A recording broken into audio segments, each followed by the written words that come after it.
Hey, what's up, guys? Ben from My Sports Stop here, as always, with Richie Donnell. Today, our scouting report is on Mike Williams, wide receiver from Clemson. There's a lot to like about this guy. Yeah, I think you got to start with the size immediately. 6'3", 225 pounds. I mean, that's just a behemoth of a man, and you see more of those guys end up getting drafted higher and higher in the league. And even just watching the Super Bowl, Julio Jones is one of those guys.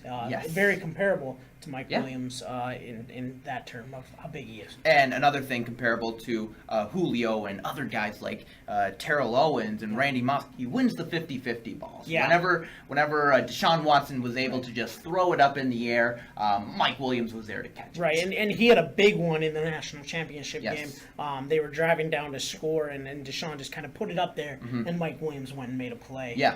Those are the guys that you want, especially if you're going to turn a franchise around, building around a wide receiver, and get him with maybe a team that drafted a quarterback recently to kind of get those two compared. And a lot of teams are going after maybe some of the smaller slot receivers these days because of the speed. Right. But Mike Williams, he also has the speed along with the size. Yeah, Mike Williams is a rare breed. There's not many... it's not often where you get those guys that are just that big, that strong, and that fast all in one. Those are once in a generation, once in a lifetime, or once in an organization's history type of player. And that's exactly what Mike Williams is. There's a reason that he went from not being talked about. The neck injury was a huge setback for him. He probably would have been in this spot last year, but now has just definitely taken full advantage of that opportunity, and also won himself a national championship, which shows that he can play against the elite teams. Absolutely. We got to talk about this neck injury, though. Yes. Is this something that could maybe come back to haunt him in his NFL career? I think it was just a one-time kind of freak thing that happened. He didn't really have any injury history before that.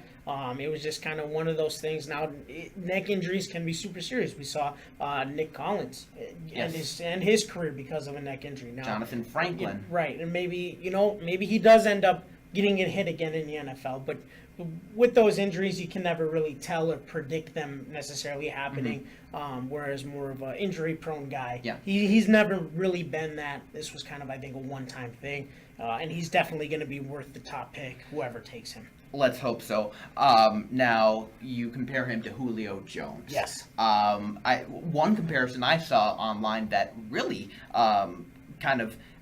I agreed with was Plaxico Burress. If you look at my computer screen, I have Calvin Johnson instead of Julio, and I have Plaxico Burress. Yeah, I think as far as just his frame goes, he's kind of one of those taller, skinny guys who's going to be running down the field with 4.4, 4.5 speed. Right. Yeah.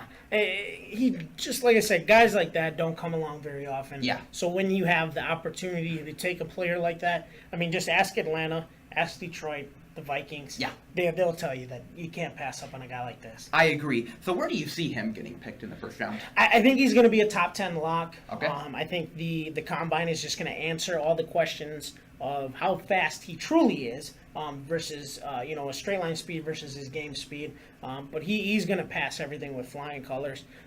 He might be a top 5 pick just depending upon how the board kind of falls. But I'm looking more towards in that 6 to 10 range. Yeah, I see him as a top 20 pick. I don't think he's going to get... I think the latest he could go is Tennessee at 18. Okay. We could also see Arizona maybe at 13. Yeah. Before that, there's Cleveland with their second pick at number 12. But I think a place you got to keep an eye on is Los Angeles Chargers at number 7. Yeah. We don't know how Keenan Allen's going to be for the rest of his career. He's been hurt a lot. Right. And they need another weapon. When they had their duo receivers to go along with Antonio Gates was when they were at their best. They now have Keenan Allen and Tyrell Williams. Now if you add Mike Williams to the mix along with Hunter Henry, the Chargers could be a really fast rebuild if they're able to get this offense back going. Absolutely. All right, guys, thank you so much for watching. Remember to go on our website, mysportstop.com, for more original videos.